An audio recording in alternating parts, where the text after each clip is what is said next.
La ilaha illallah Muhammadun Rasulullah alaihi salatullah wa alihi wa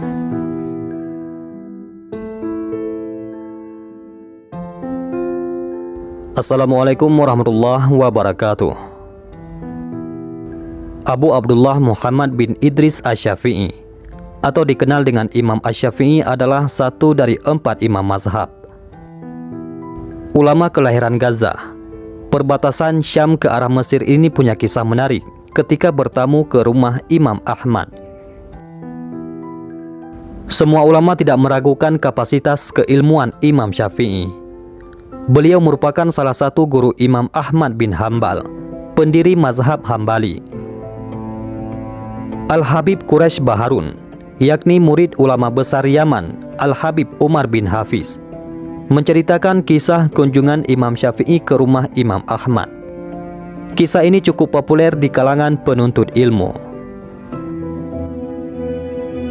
Namun sebelum lanjut, jangan lupa untuk sukai video ini dan tekan tombol subscribe untuk mendapatkan video-video terbaru dari channel Tinta Mahabbah.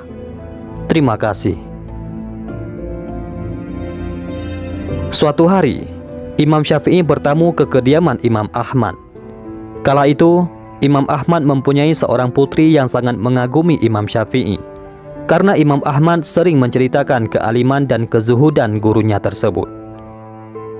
Putrinya Imam Ahmad pun penasaran seperti apa tokoh yang dimuliakan ayahnya itu. Kedatangan Imam Syafi'i ke rumahnya menjadi momen menggembirakan baginya, karena dengan kunjungan itu, ia bisa melihat lebih dekat sosok ulama yang dikagumi oleh ayahnya. Ketika sampai di rumah Imam Ahmad, Imam Syafi'i dijamu dengan makan malam. Imam Syafi'i makan dengan lahap, tidak seperti biasanya. Porsi makan beliau bertambah. Hal ini membuat putri Imam Ahmad terkejut.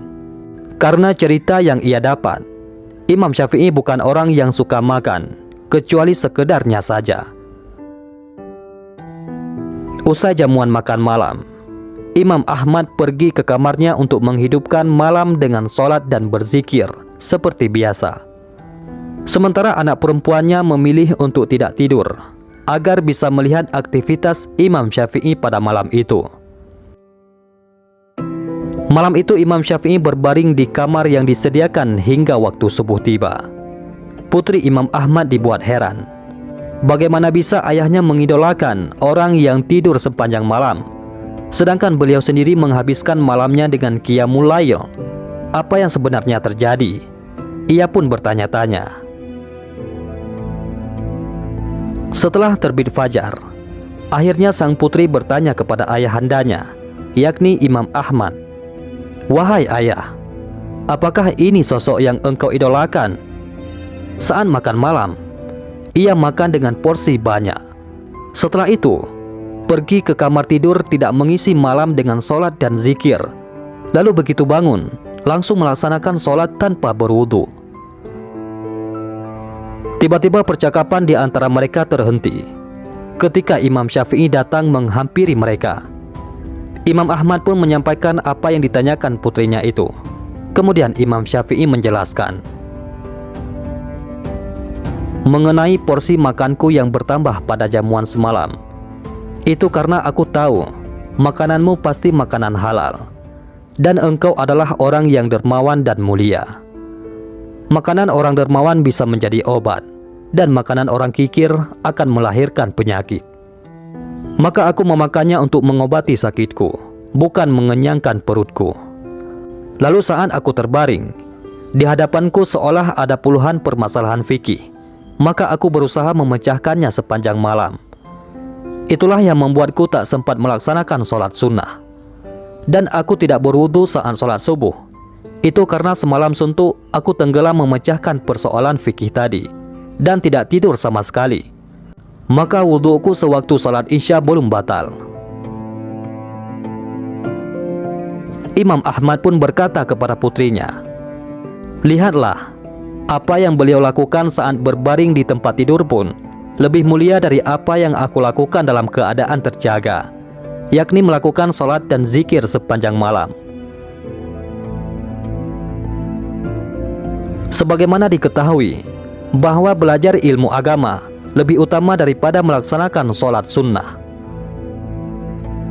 Demikianlah kisah dua imam besar yang membuat putri Imam Ahmad takjub. Kisah ini mengajarkan kita tentang indahnya akhlak dua ulama besar kebanggaan umat Islam. Habib Quraisy Baharun mengatakan, kealiman Imam Ahmad tidak lantas membuat beliau merasa pandai, sehingga tidak menghormati gurunya. Begitu pula Imam Syafi'i.